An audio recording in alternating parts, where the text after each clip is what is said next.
Hello everyone. This will be the last video until Thursday. We don't have anything on Wednesday because we do take a breath on Wednesday. Now, I want to remind you, some of you are not turning in your notes and you're getting zeros.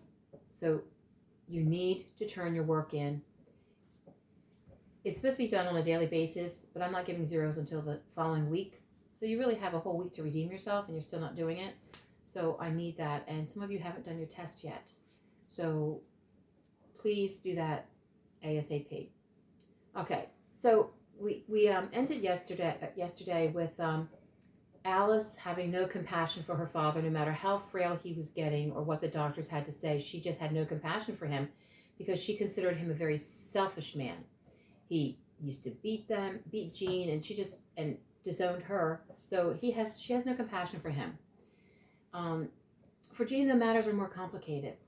And I did ask the question, do you feel that Jean is doing this because he feels obligated or because he's trying to love his father? Most of you said because he has obligations, because just the fact it's his father. They're helping him just because. And that's okay. He feels an enduring sense of obligation and guilt because his father has done well for the family and because he has never been able to love the old man. So you're right, he is driven by guilt. Later, they broached the idea of a live-in housekeeper for Tom, but he resists, insisting that Jean can look in on him a couple times a week. Tom still refuses to accept the fact that Jean wants to move to California, or to acknowledge that his own health is so bad that he might need constant supervision. The three of them have a terrible fight, in which Tom's hatred and jealousy of his children appears nakedly. What do we mean by that? He hates their freedom. He hates their independence. He is stripped of all his independence. He has nothing left. So that angers him. This is a strong man who, just really took care of everything. And as Jean said, he was a good provider for the family. Alice bluntly tells Tom that Jean wants to move away, and Tom receives the news with a chilling sarcasm, insisting that he doesn't want to ruin anyone's life. And after the old man has left the room, Alice remarks that he has already ruined people's lives. Well, don't worry about me. I don't care. You can just go ahead and go about your business. I'm not going to worry about anything. You're just kind of like a little kid with a little temper tantrum. But he does tell him that, Alice does remember that, he has ruined everybody's lives. Also, we see that she says that to Jean, just one second, here my computer's acting a little goofy. She says that if Jean were smart, that he would cut ties and run as fast as he could away from whatever weird bonds he feels and guilt of compulsion that ties him to the ungrateful father that they have.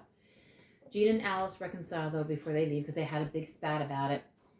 He knows that what she said is true, that the image of the eternally bereaved husband and dutiful son and the pull to live up to it, it's just hard to overcome. Alone again, Jean goes to his father's bedroom where the old man kneels and prays as he does every single night. Jean and Tom share some tender moments as the father reveals that he has saved a drawer full of keepsakes from Jean's childhood, including his Glee Club program. Tom remembers that he was always coming into rooms just in time to hear Jean finish singing. Hence the name of I Never got to sing for my father. Jean is softened sufficiently because of his father's sentimentality and invites his father to move to California to live near him and Peggy and his fiancée. Tom refuses, preferring Peggy and her children to move into their house. They'll all live together. Jean refuses this option, and Tom's tone becomes very cold and calloused again. Tom informs Jean that from this moment on to consider that his father is dead and never to bother giving him a second thought. Again, his father's having a little temper tantrum. Jean leaves, never to return, after his father screams to him, "Go to Hades." Does not want anything to do with him ever again. But at the end of the play, Jean tells the audience that his father did come to California and had to be put into a hospital there because of his hardening of the arteries and the onset of senility. The play closes with a sight of Tom in a wheelchair. Gene states that his father died watching television. Death ends life, but it does not end a relationship which struggles on in the survivor's mind towards some resolution which it never finds. Alice said, "I would not accept the sadness of the world. What did it matter if I never loved him?" Perhaps she was right, but still when I hear the word father, it matters. Okay? Have a great day. Get your work done. Get it to me, please. And you have nothing for me for Wednesday.